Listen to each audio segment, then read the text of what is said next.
Hello friends, कैसे हैं आप सब लोग। आई होप सब अच्छे होंगे। मैं भी बहुत अच्छी हूँ। लास्ट क्लास में हमने ये डिस्कस किया था कि ऑफ़र और एक्सेप्टेंस को कम्युनिकेट करने के क्या क्या मोड्स हो सकते हैं और कब माना जाए कि कम्युनिकेशन कंप्लीट है या नहीं है। उसके साथ साथ हम लोगों ने केस लॉज भी पढ़े थे। तो ये पूरा हमने डिस्कशन किया था, जिसमें हमने ये देखा था कि ऑफ़र एक्सेप्टेंस को कम्युनिकेट करें तो क्या क्या मोड्स हैं, कब कंप्लीट है। ऑफ़र का अलग पड़ा था, एक्सेप्टेंस का अलग पड़ा था। दूसरी चीज़, हम लोग ने स्टैंडर्ड फॉर्म ऑफ कॉन्ट्रैक्ट का एक केस लॉ, एक एग्जाम्पल के फॉर्म में केस लॉ समझा था।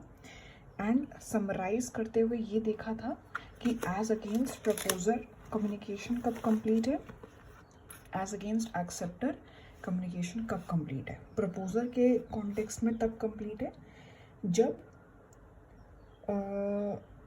उसके जो भी पर्टिकुलर वो लेटर है, फॉर एग्जांपल जो पोस्ट किया जा रहा है, या जो भी डॉक्यूमेंट है जिसके थ्रू कम्युनिकेशन पहुंचना है, जो पहुंचेगा प्रपोजर को, तो वो ट्रांसमिशन में चला गया है, वो ट्रांजिट में है, लेकिन एक्सेप्टर की पावर में नहीं है कि वो अब उसको कुछ मॉडिफाई कर पाए या उसको वापस ले सके।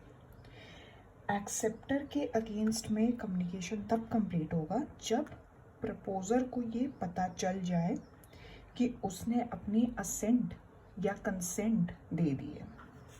तो ये चीज़ हमने दोनों डिस्कस करी थी, और इसी को लेटर के, पोस्ट के, ईमेल के फॉर्म में भी देखा था कि कैसे माना जाएगा, एंड फिर उसको समझा था।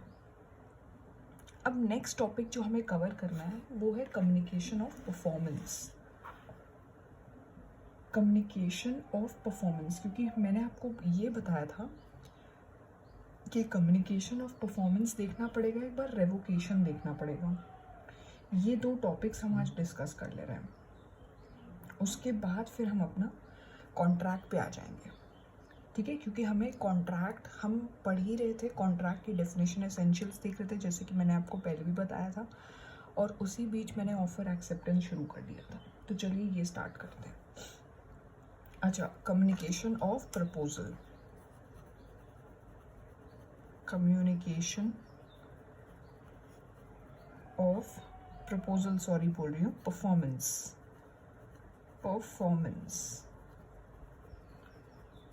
ठीक है, ये टॉपिक पढ़ेंगे। अच्छा, प्रपोजल का कम्युनिकेशन कब कंप्लीट होता है? जब वो दूसरे पर्सन की नॉलेज में आ जाता है जिसके लिए वो किया गया है। तो एक्सेप्टेंस के रिगार्ड में, एक्सेप्टेंस के कॉन्टेक्स्ट में हम दो पॉइंट ऑफ व्यू से समझेंगे। जैसे इसमें भी हमने दो पॉइंट ऑफ व्यू पढ़े थे, प्रपोजर का एंड एक्सेप्टर का।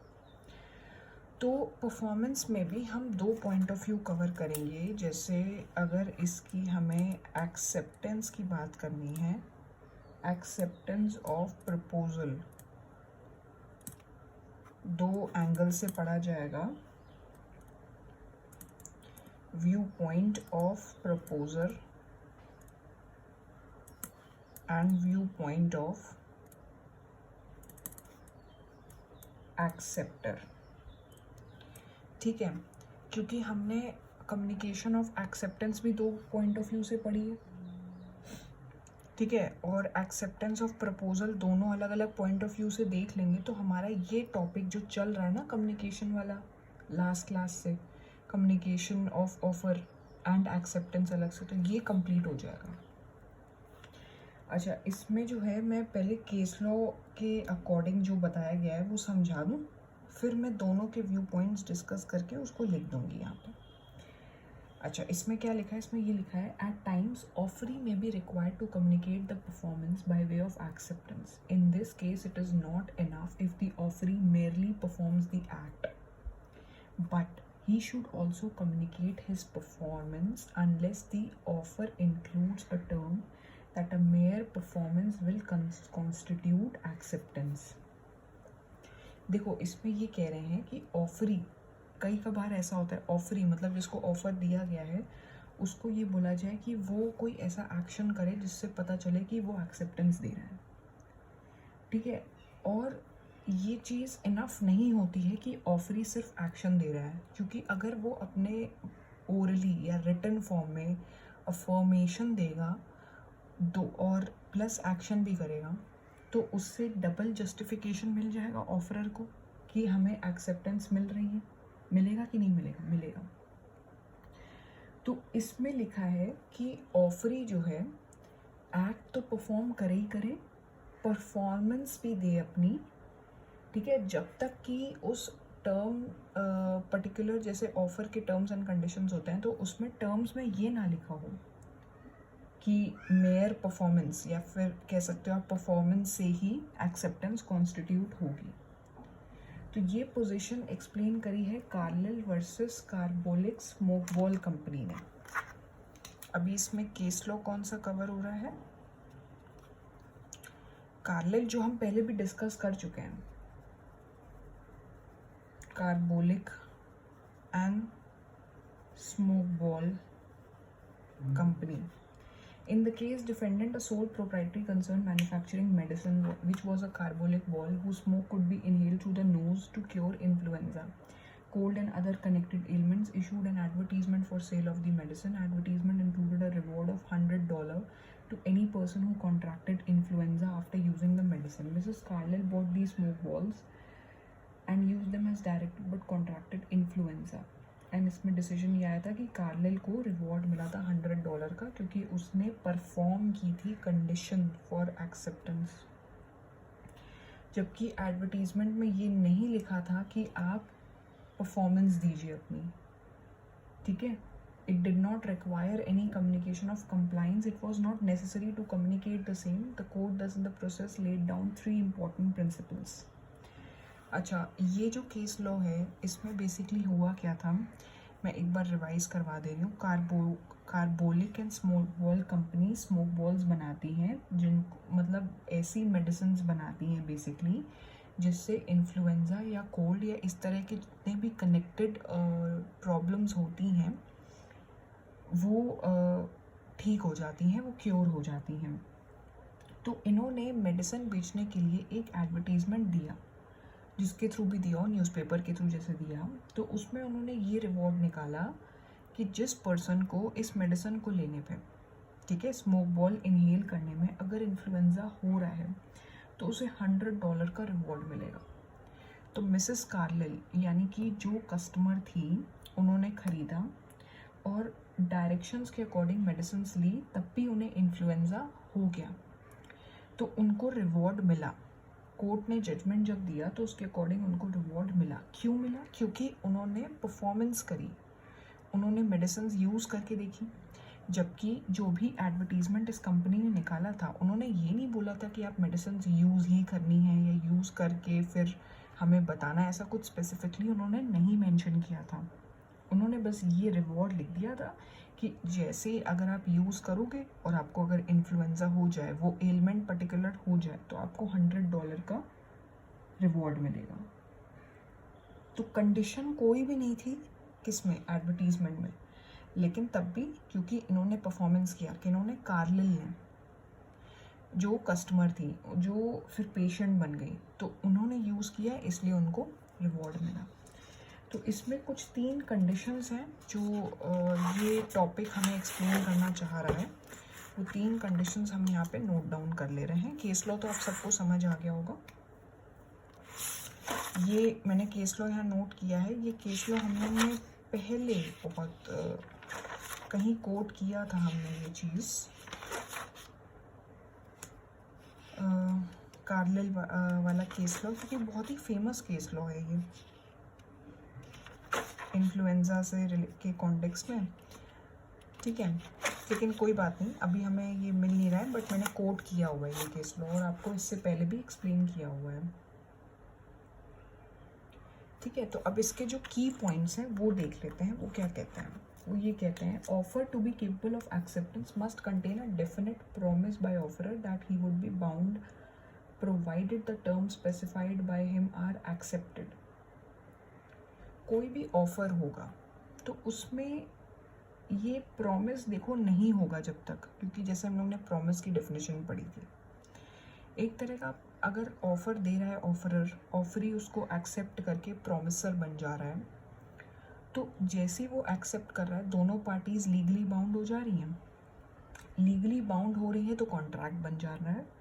तो ऑफ़र के लिए ये बोल रहे हैं कि एक डेफिनेट प्रॉमिस होना ज़रूरी है, वादा होना ज़रूरी है कि ऑफरर जो है, जो भी अगर मैंने टर्म्स एक्सेप्ट किए, मान लो मैं ऑफरी हूँ, मैंने सारे टर्म्स एंड कंडीशंस पढ़ के अच्छे से एक्सेप्टेंस दे दी अपनी, तो ऑफरर को भी फिर वो कंडीशंस के चलते अगर कुछ ऊपर नीचे होता है उस पर्टिकुलर ऑफ़र में, तो उसके लिए वो भी बाउंड होगा।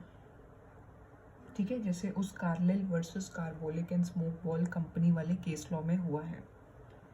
सेकेंड कंडीशन है ऑफर में be made either to a particular person और to a public at large.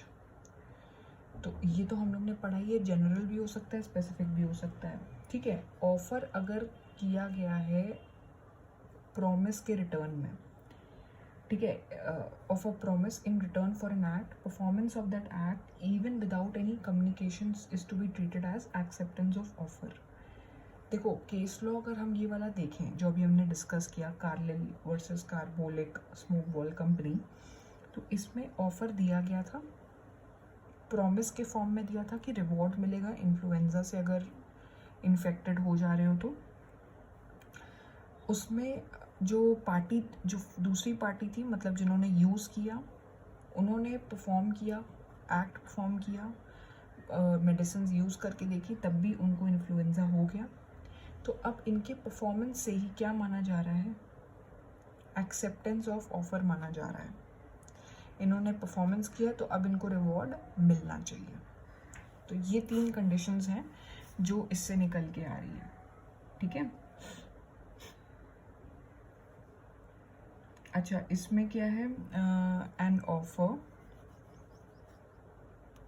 Must contain a definite promise, एक प्रॉमिस होना ज़रूरी है by the offeror that he would be bound provided the terms specified by him are accepted। अगर terms accept हो रही हैं offer के तो वो बाउंड होगा, उसमें ये प्रॉमिस होना चाहिए। दूसरी चीज़, ऑफर में be made to a particular person, एक पर्सन को ऑफर कर सकते हैं हम, और द पब्लिक एट लार्ज। ठीक है, और तीसरी कंडीशन ये कि if offer is made in the form of promise in return for an act, performance of the act is to be treated as acceptance of offer। तभी यहाँ पे performance की बात की गई है, क्योंकि अगर ऑफ़र ऐसे किया जा रहा है कि उसके बदले में कोई एक्शन हो, तो उसमें फिर परफॉर्मेंस से ही माना जाएगा कि एक्सेप्टेंस हो गया है। ठीक है, और from the view point of proposer और वो देखा जाए तो उसमें बेसिकली वही चीज़ें लिखी हैं जो मैं अब लिख दे रही हूँ फिर से। अच्छा, जो हम लोग देख रहे थे, acceptance of proposal from viewpoint of proposer, from viewpoint of acceptor. तो प्रपोजर में when acceptance is put in course of transmission, ठीक है, where it is out of the power of acceptor।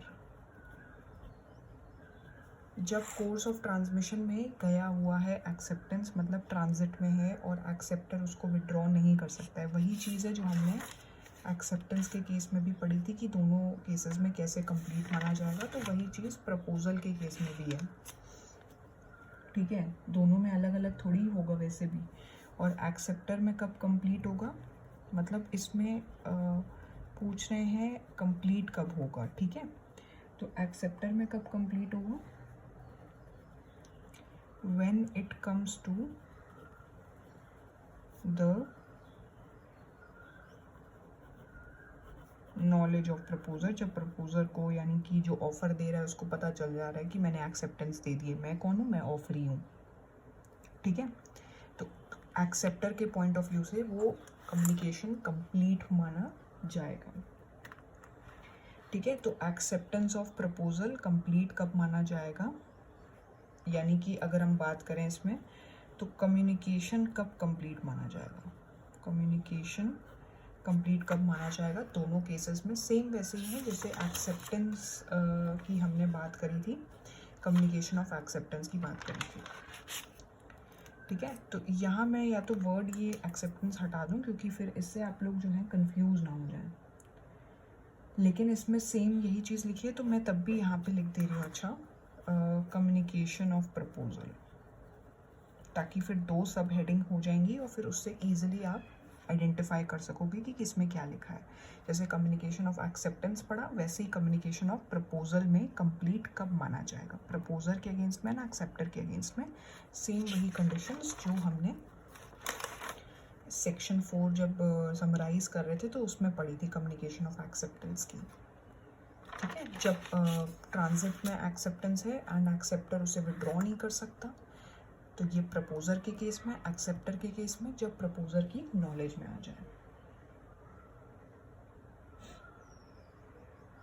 अच्छा, इसके बाद एक टॉपिक है हमारा रेवोकेशन का। तो बेसिकली रेवोकेशन कवर करते हैं, रेवोकेशन क्या बोलता है, ठीक है।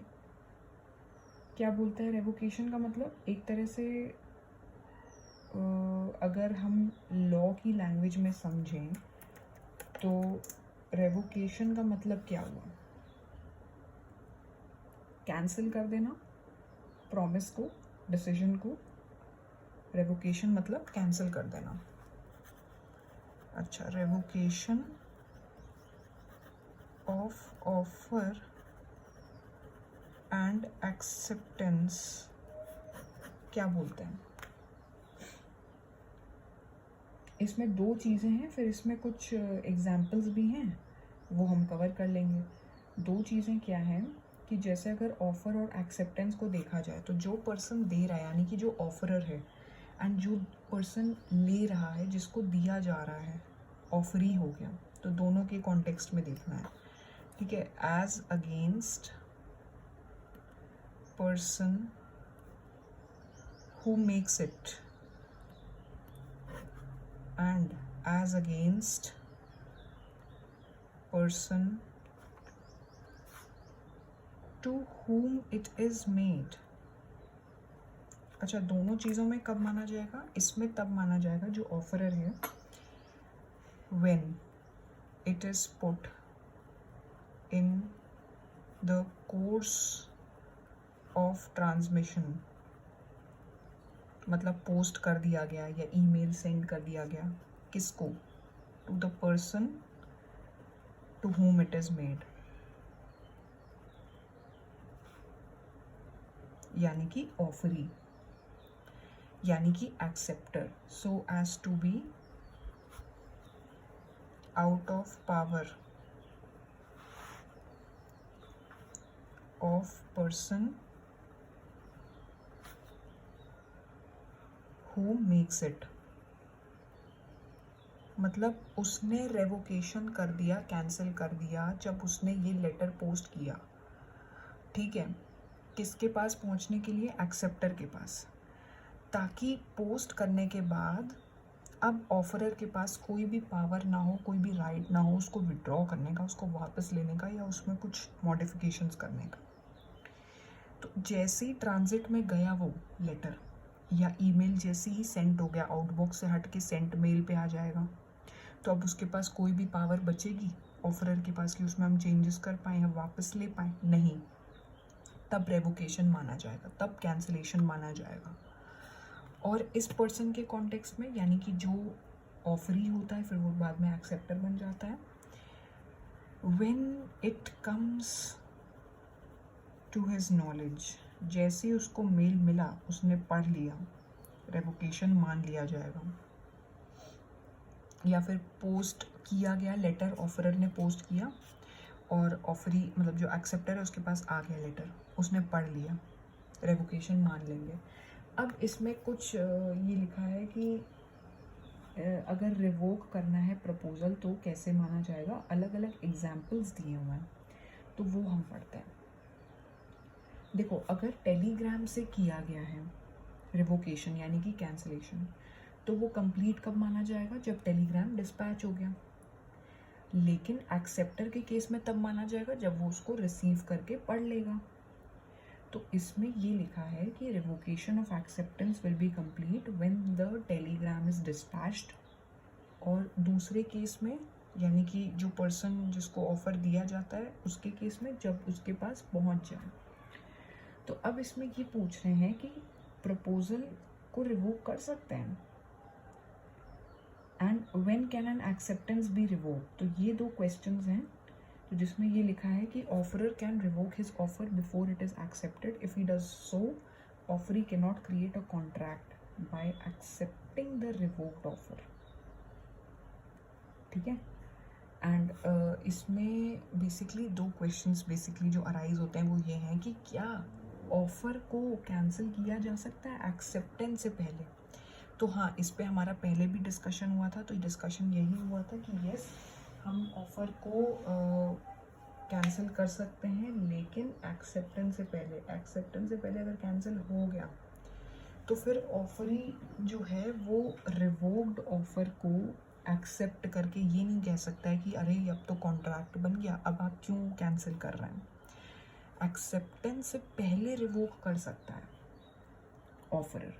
जैसे बिडर जो होते हैं ना ऑक्शन सेल में, वो अपनी बिड विड्रॉ कर सकते हैं इससे पहले कि हैमर की फॉल होती है। जैसे जितने भी ऑक्शंस होते हैं उसमें हैमर की फॉल से जैसे ऑक्शंस आगे प्रोसीड होते हैं, तो ऑक्शनेयर उसमें अलग अलग प्राइसेस कोट करते हैं।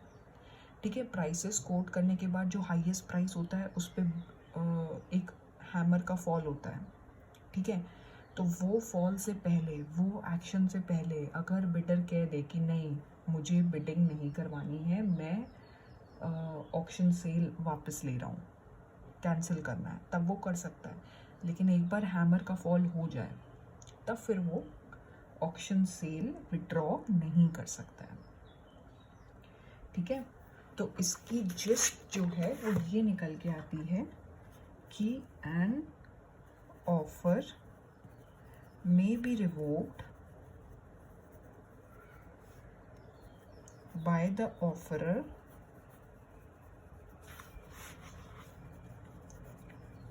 before its acceptance, even though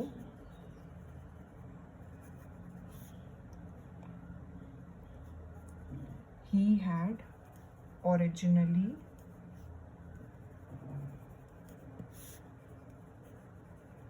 ये स्टार पॉइंट है। ठीक है, agreed to hold it open for a definite period of time. तो अगर वो ऑफर खुला हुआ है, उसने पहले सोच के रखा था ऑफर ने कि हम अभी इसको खुला रखेंगे, लेकिन एक्सेप्टेंस से पहले भी वो विड्रॉ कर ले रहा है, तो वो कर सकता है। ठीक है, क्योंकि वो ऑफ़र है, देखो ऑफ़र जितनी देर तक वो ऑफ़र बना रहेगा, जितने टाइम पीरियड तक, तो ऑफ़र चाहे जितनी मर्ज़ी हो उसकी वो विड्रॉ कर सकता है, लेकिन एक बार एक्सेप्ट हो गया तब फिर डिफ़िकल्टी आ जाती है। तो अब इसमें कुछ एग्जांपल्स और हैं जो हम डिस्कस कर लेते हैं। एग्जांपल ये है कि एक्स ने ऑफ़र किया कॉटन सेल करने का and promise to keep it open for acceptance by Y till 6 PM of that day.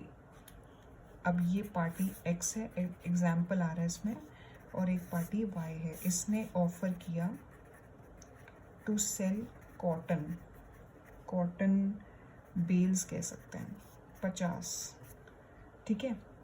And उसने ये भी कहा कि ये भी बोला कि ऑफ़र जो ओपन है वो 6 बजे तक है। Before that time, X sold them to Z. Y accepted before 6 PM, but after the revocation by X, ठीक है, in this case it was held that offer was already revoked. देखो इसने इसको ऑफर दिया था बट इसने sale कर दिया sold to Z cotton bales, ठीक है, सेल कर दी थी Z को, और इसमें Y को बेसिकली क्या किया था इसने, ये Y को बोला था, Z को नहीं। एक ऑफ़र इसने जब निकाला तो इसने ये बोल दिया था कि टाइमिंग जो रहेंगी ऑफ ऑफ़र वो 6 PM रहेंगी ऑफ दैट डे, 6 PM, ठीक है। लेकिन X ने Z को बेच दिया, ठीक। नाउ Y accepted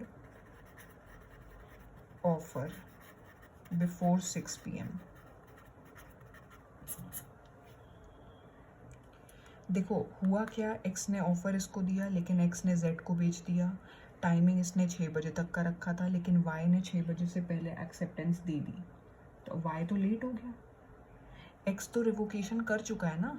अब इसमें रिवोकेशन कैसे हुआ, क्योंकि एक्सेप्टेंस से पहले ही इसने किसी और को बेच दिया, यानी कि इसने Y को ऑफ़र तो दिया था लेकिन वो विड्रॉ कर लिया। Y की एक्सेप्टेंस से पहले विड्रॉ करके Z को बेच दिया, तो एक तरह से ये रेवोकेशन ऑफ ऑफ़र माना जाएगा। इसलिए भले ही 6 बजे से पहले Y ने एक्सेप्टेंस दे दी हो तो वो मानी नहीं जाएगी, क्योंकि ऑफ़र जो है अब रिवोक हो चुका है। इसमें क्या हेल्ड हुआ था, held that offer was already revoked by X, ठीक है, बिकॉज उसने सेल किया था Z को, he withdrew the offer made to Y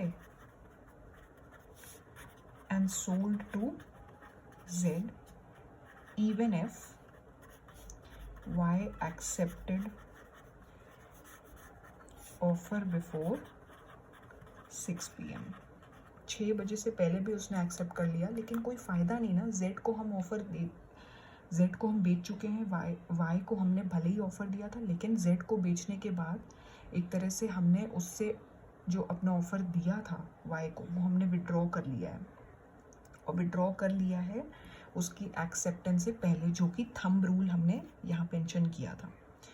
तो एक्सेप्टेंस से पहले कर दिया है, भले ही वो 6 बजे के से पहले एक्सेप्टेंस दे, वो नहीं माना जाएगा, वो एक रिवोक्ड ऑफर माना जाएगा।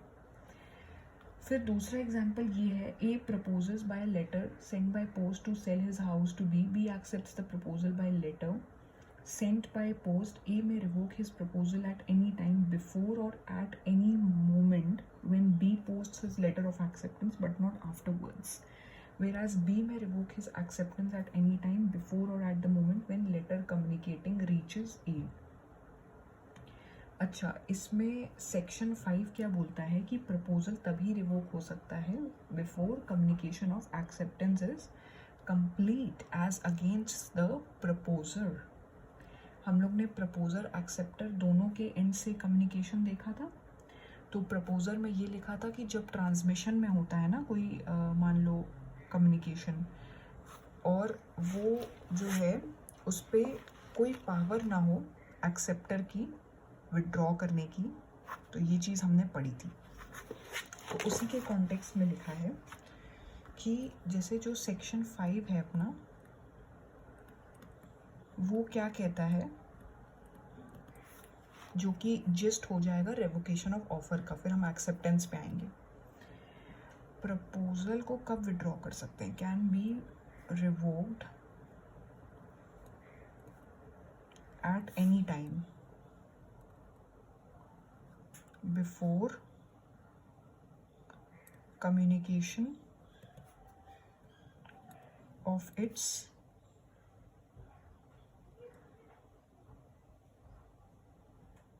acceptance is complete as against proposer, कि वो ट्रांसमिशन में हो और एक्सेप्टर के पास कोई पावर ना हो उसको विड्रॉ करने की। तो प्रपोजल या ऑफर तभी रिवोक हो सकता है जब कम्युनिकेशन जो हो रहा है एक्सेप्टेंस का वो प्रपोजर के पॉइंट ऑफ व्यू से कंप्लीट हो, ऑफरर के पॉइंट ऑफ व्यू से कंप्लीट हो। ऑफरर यानी कि ट्रांसमिशन में पहुंच चुका हो वो कम्युनिकेशन और एक्सेप्टर उसे विड्रॉ ना कर पाए। तो उससे पहले यानी कि एक्सेप्टर भेज रहा है, ठीक है, या तो उसके भेजने से पहले रिवोक कर दो, क्योंकि एक बार उसने भेज दिया तो उसके पास सारे पावर ख़त्म विड्रॉ करने के और वो ट्रांसमिशन में आ गया, तब प्रपोजल रिवोक नहीं हो सकता। एंड एक्सेप्टेंस तभी रिवोक हो सकता है जब जो भी एक्सेप्टर के पॉइंट ऑफ व्यू से कम्युनिकेशन कंप्लीट माना जाता है, यानी कि जब जो हम लोग ने यहाँ पढ़ा था when it comes to the knowledge of proposer, तो प्रपोजर की नॉलेज में आने से पहले पहले एक्सेप्टेंस रिवोक कर सकता है, ठीक है। तो acceptance may be revoked at any time, ठीक है, कभी भी कर सकते हैं, लेकिन कब, किस चीज़ से पहले? Before its communication, before its communication is complete as against acceptor, ठीक है। तो ये जो है ये जिस्ट हो जाएगी, समरी हो जाएगी इन दोनों की, रेवोकेशन की। और इसको एग्जाम्पल के पॉइंट ऑफ व्यू से समझाया गया है। तो एग्जाम्पल के पॉइंट ऑफ व्यू से कैसे समझाया गया है कि ये पार्टी ए है, ये पार्टी बी है। नाउ ए ऑफर्स बी को टू सेल हिज हाउस, ठीक है। अब बी ने एक्सेप्ट कर लिया, ठीक है, इन्होंने लेटर भेजा,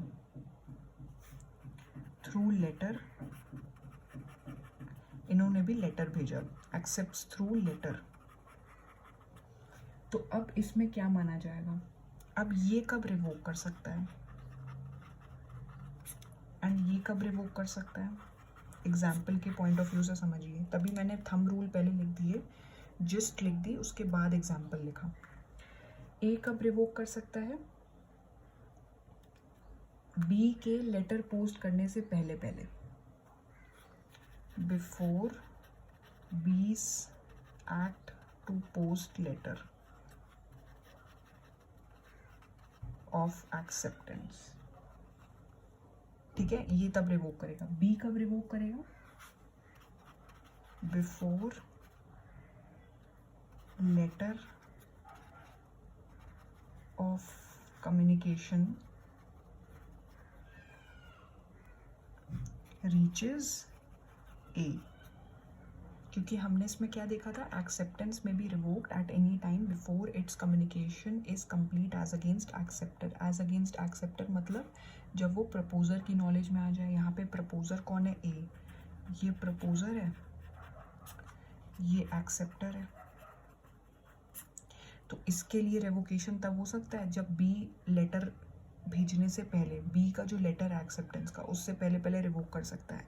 बी तब कर सकता है जब वो लेटर जो है कम्युनिकेशन का ए के पास अगर पहुंच जाता है तो उससे पहले पहले कर सकता है, ठीक है। लेटर ऑफ कम्युनिकेशन कह सकते हो या लेटर ऑफ एक्सेप्टेंस कह सकते हो, ठीक है। उससे पहले कर सकता है, उसके बाद नहीं कर सकता है। क्या कर सकता है? रेवोकेशन यानी कि कैंसिल।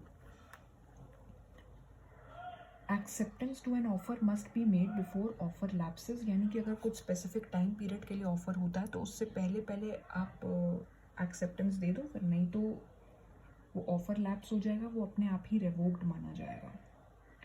फिर इसमें कुछ मोड्स दिए हुए हैं रेवोकेशन के, और ये भी लिखा है कि कॉन्ट्रैक्ट के बारे में लिखा हुआ है, ठीक है। Contract through post, contract through telephone, ठीक है। Acceptance can not be revoked so that once the letter of acceptance is posted the contract is concluded. ये इंग्लिश लॉ बोलता है, लेकिन इंडियन लॉ क्या बोलता है? एक्सेप्टर रिवोक कर सकता है before the letter of acceptance reaches the proposer यानी कि ऑफरर। तो अगर रेवोकेशन टेलीग्राम अराइव करता है बिफोर या at the same time with letter of acceptance, revocation is absolute. अब इसमें एक नई चीज़ और क्या लिखी हुई है कि मान लो रेवोकेशन का टेलीग्राम पहुंच गया, उस टाइम पे जब लेटर ऑफ एक्सेप्टेंस पहुंच रहा है, एक पार्टी लेटर ऑफ एक्सेप्टेंस दे रही है, एक पार्टी रेवोकेशन दे रही है, तो रेवोकेशन उस समय माना जाएगा कि नहीं माना जाएगा? क्या लगता है आप सबको?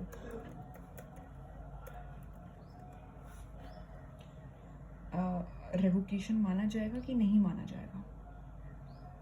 माना जाएगा, ठीक है, वैलिड माना जाएगा। और दूसरी चीज़ ये, अगर कॉन्ट्रैक्ट टेलीफोन के थ्रू होता है तो वो भी डिस्कस हो जाते हैं फ़ोन पे ही। Rules regarding offer and acceptance as well as their communication by telephone और telex are the same as for the contract. जैसे कि हम लोग ने मोड्स ऑफ कम्युनिकेशन पढ़े थे ओरल और रिटन में, तो जो भी चीज़ें ऑफ़र और एक्सेप्टेंस के केस में कम्युनिकेशन, मोड्स ऑफ कम्युनिकेशन के केस में हमने पढ़ी थी, वही सेम चीज़ कॉन्ट्रैक्ट में भी है कि वो रूल सेम है एक्सेप्टेंस के, ऑफ़र के, जो उसमें थे ऑफ़र एक्सेप्टेंस में और जो कॉन्ट्रैक्ट में। Contract is formed as soon as the offer is accepted, but offeree must make it sure that his acceptance is received by offerer, otherwise there will be no contract. Communication क्योंकि complete हुआ नहीं है, तो अगर telephone की मान लो कोई भी कॉल डिस्कनेक्ट हो जाता है, कॉल ड्रॉप हो जाती है, तो उस टाइम पे कॉन्ट्रैक्ट वैलिड माना नहीं जाएगा। उसके लिए एक्सेप्टर या तो फिर से कंफर्म करे, एक बार फिर से कॉल करके ऑफरर को, तभी कम्युनिकेशन कंप्लीट माना जाएगा और कॉन्ट्रैक्ट वैलिड माना जाएगा, ठीक। तीसरी चीज़ इसमें क्या लिखी है कि अगर प्रपोजल हो जाता है तो प्रपोजर इंडेफिनिटली वेट नहीं करता है एक्सेप्टेंस के लिए, ऑफर रिवोक कर सकता है अदरवाइज देन बाय कम्युनिकेशन और समटाइम्स बाय लैप्स। तो उसकी बात हो रही है revocation of proposal otherwise then by communication, यानी कि कम्युनिकेशन के अलावा भी हम कैसे ऑफ़र या प्रपोजल को कैंसिल कर सकते हैं। कैसे? बाय नोटिस देने से, टाइम लैप्स होने से, non fulfilment of condition precedent and death और insanity, by counter offer, by the non acceptance of offer, by subsequent illegality. तो ये चीज़ आप लोग को पहले ये समझिए कि ये समझ आया कि contract through post and contract over telephone क्या बोलता है। इसका मैं एक एक पॉइंट लिख रही हूँ उसमें। उसके बाद जो ये revocation otherwise than by communication वाला टॉपिक है, ये मैं समझा दे रही हूँ, इसके नोट्स हम नेक्स्ट क्लास में कवर करेंगे। तो कॉन्ट्रैक्ट थ्रू पोस्ट क्या बोलता है? कॉन्ट्रैक्ट थ्रू पोस्ट ये बोलता है कि इफ रेवोकेशन टेलीग्राम, वैसे तो अब टेलीग्राम का इतना यूज़ नहीं है, लेकिन तब भी अराइव्स बिफोर और एट द सेम टाइम, मतलब लेटर ऑफ एक्सेप्टेंस भी आ गया और साथ में टेलीग्राम आ गया कैंसिलेशन का, ऑफर का, तो उस टाइम पे माना जाएगा revocation is valid, is absolute, उसको इम्पोर्टेंस दी जाएगी, किसको, रेवोकेशन को। एंड दूसरी चीज़ ये बोल रहे हैं कॉन्ट्रैक्ट थ्रू टेलीफोन। तो इसकी बेसिक लाइन क्या है, इसकी बेसिक जिस्ट क्या है, इसकी बेसिक जिस्ट ये है कि इसके रूल्स सेम हैं, rules regarding offer and acceptance as well as their communication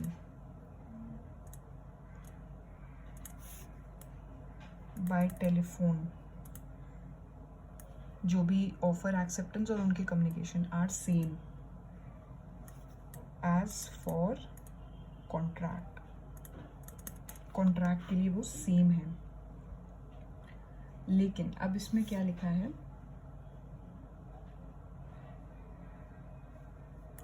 if telephone unexpectedly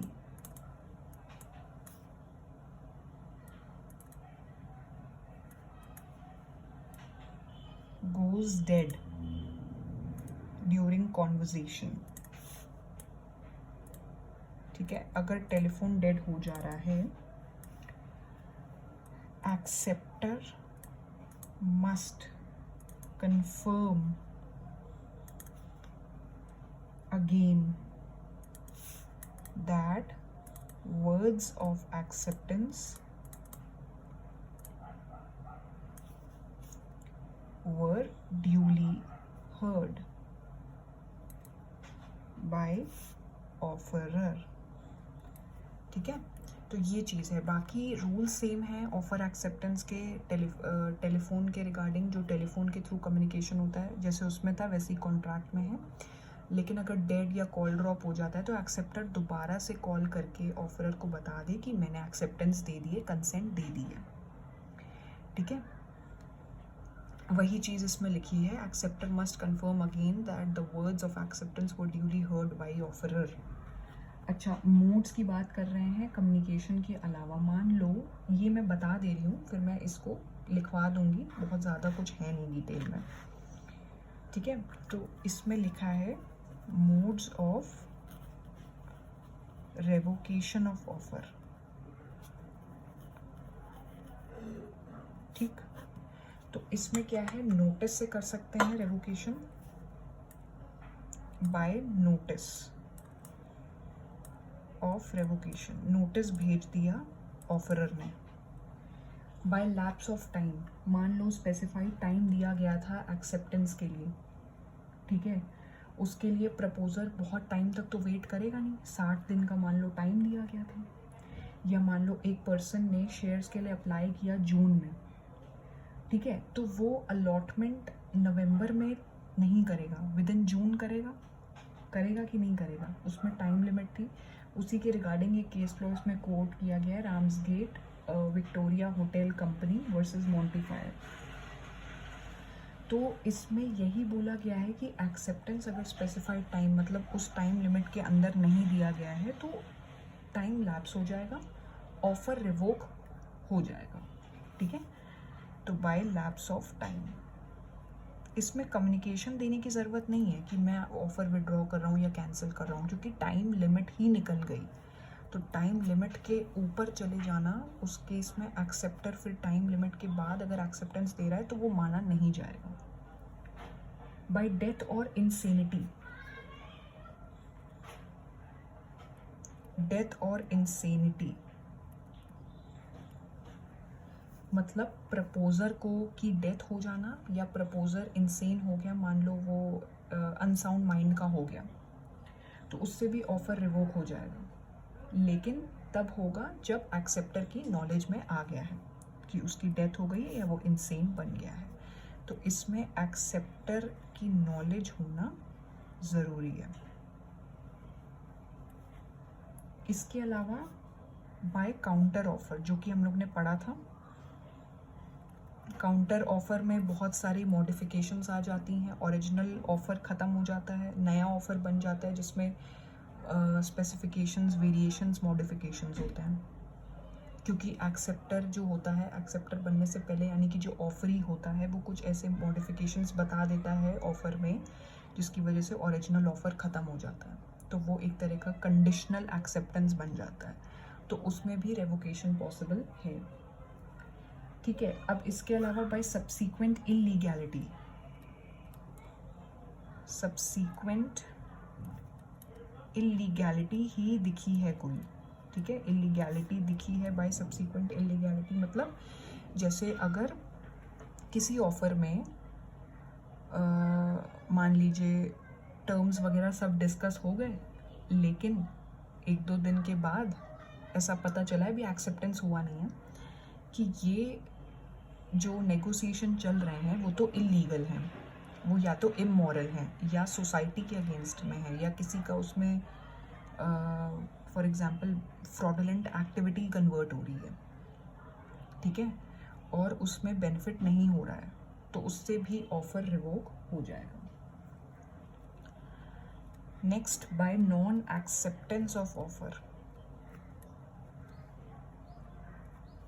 according to prescribed mode. इसका मैंने एग्जाम्पल पहले भी दिया था कि मान लो ऑफ़र एक्सेप्ट करने का मोड बताया गया है मैसेंजर फेसबुक का, बट एक्सेप्टेंस मेल के थ्रू हो रही है, तो रिवोक करने का पूरा चांस है, पूरा ऑप्शन है। लेकिन अगर प्रिस्क्राइब मोड नहीं है तो जैसे भी आप कम्युनिकेशन दीजिए कोई प्रॉब्लम नहीं है। प्रिस्क्राइब मोड अगर लिखे हैं टर्म्स ऑफ ऑफ़र में तो उसी के थ्रू कम्युनिकेशन पहुंचना चाहिए, नहीं तो ऑफ़र रिवोक हो जाएगा। And last, bye non fulfilment,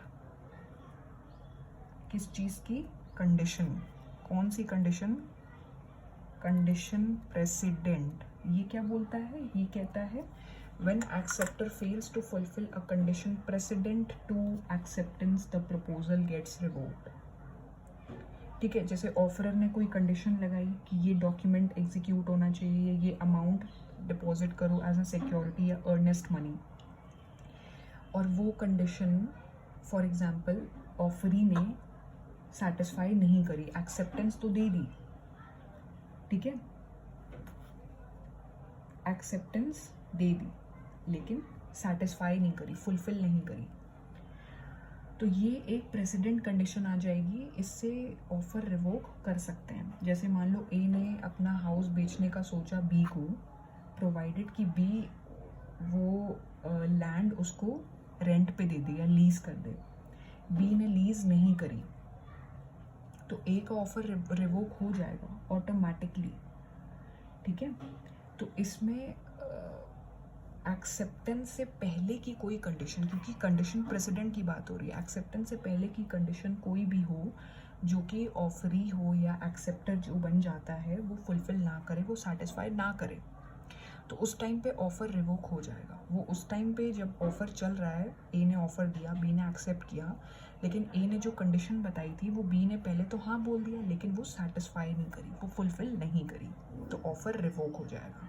तो ये कुछ मोड्स हैं अलग से जो रिवोक में कवर होते हैं, रेवोकेशन में कवर होते हैं, कम्युनिकेशन के अलावा, बातचीत के अलावा।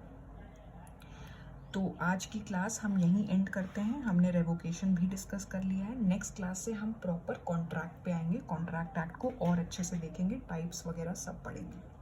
बाकी इसमें कोई भी कन्फ्यूजन हो आपको और कोई भी प्रॉब्लम हो तो आप मुझे कमेंट बॉक्स पे सेंड कर सकते हो क्वेरीज अपनी सारी, ठीक है। तो आज के लिए इतना ही।